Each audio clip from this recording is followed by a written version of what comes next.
Respected faculty members and fellow students, this is our presentation for IA2 for microservices and DevOps.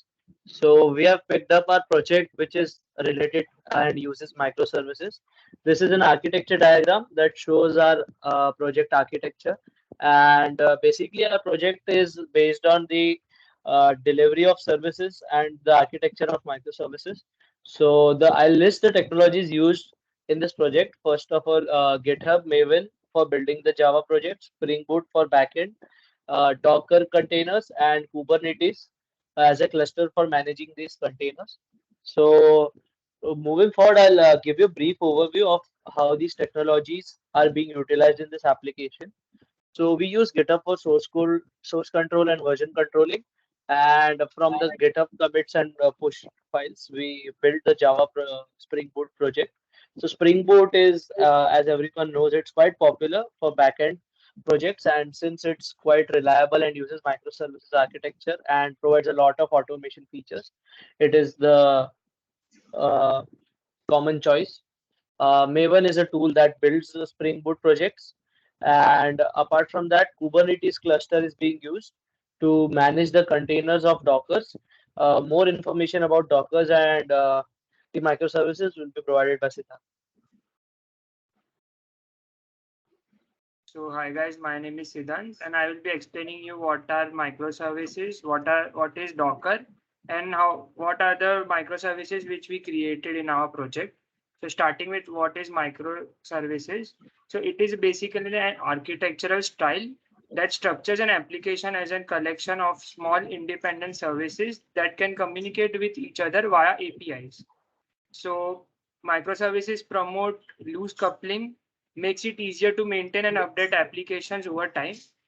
So as it is easier to maintain, it is also has a specific role in the application, and this makes it very easy to scale and deploy the application. Microservices architecture also allows the use of different programming languages and technologies, with the application giving developers more flexibility in their technology choices. And what is Docker? So it is a containerization platform used for running applications in isolated environments called containers. So containers provide a lightweight and flexible way to run application, making it easier to deploy and manage application. So a developer packages his application and dependencies in a container, making it easy to deploy the application across different environments. Docker also makes it easy to manage dependencies and ensure consistency across different environments. So now I will be giving you a brief detail about our three microservices. So starting with Shopfront.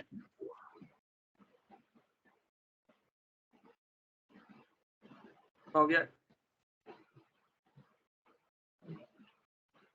So starting with the one of the three microservices which we have in our project. First one is Shopfront. So it is the interface that provides the different information about the products to the front shop, meaning the customers or end users outside the organization. The second microservice which we created is product catalog.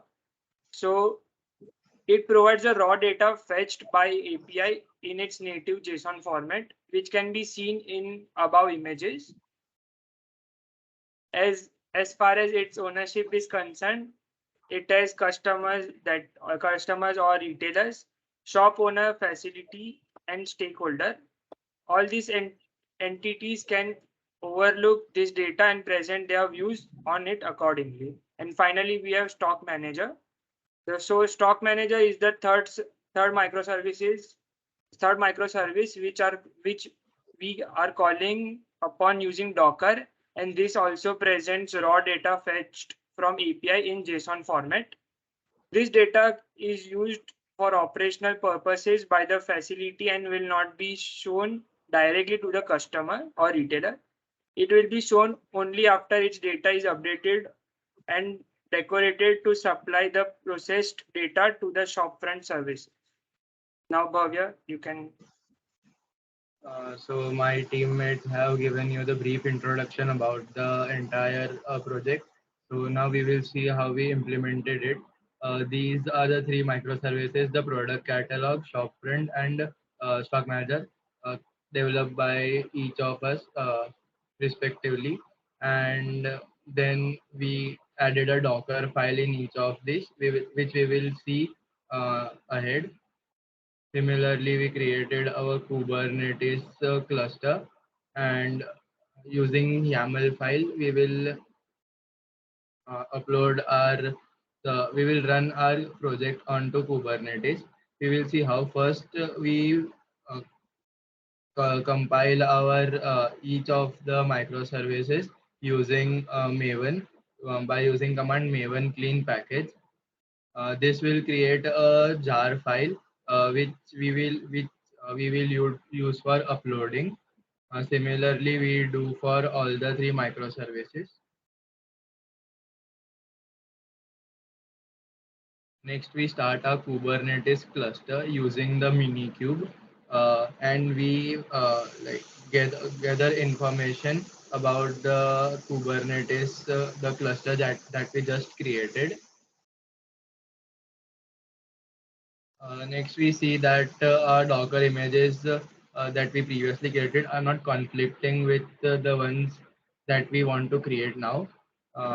Since there are no Docker images in my Docker Hub, we will be creating new Docker images for our project.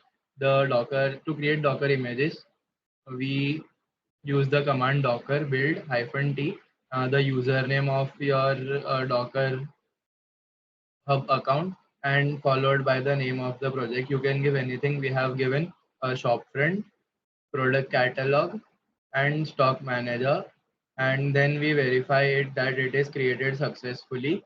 The Docker images store Docker the image ID, which is generated automatically, and the size.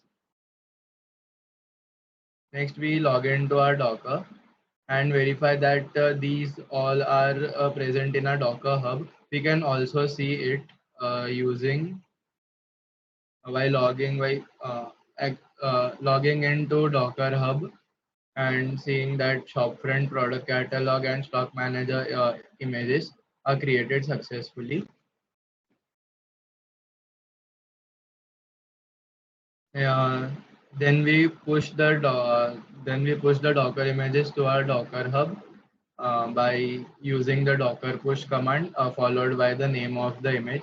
We do similar for all our three microservices. Uh, Next, we config. So the here comes the role of the YAML file which we created. Let's see the YAML file. We created a YAML file for all the for each of the three microservices. The YAML file contains the port number on which each microservice will run, and the image name which we just provided in the Docker file. Similarly, we do for the rest of the two microservices, the shopfront and stock manager.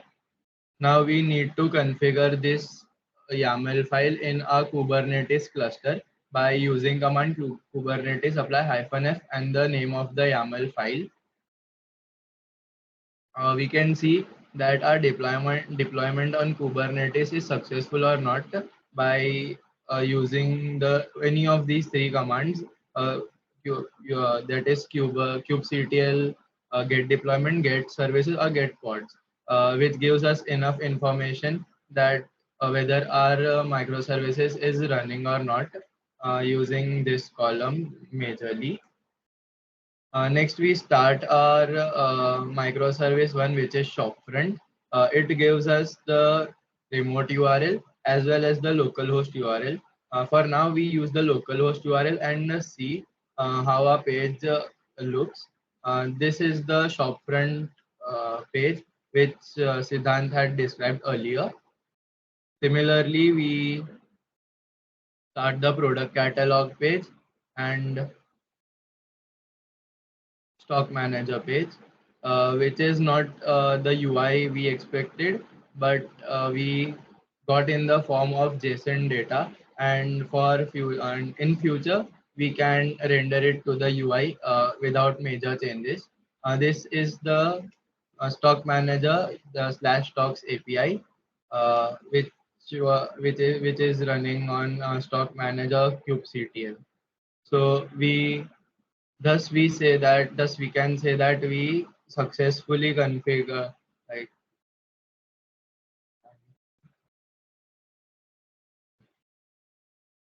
thus we successfully upload pushed our product from localhost to Docker images and Kubernetes, which fulfills our aim for the IA. Thank you for your attention and time.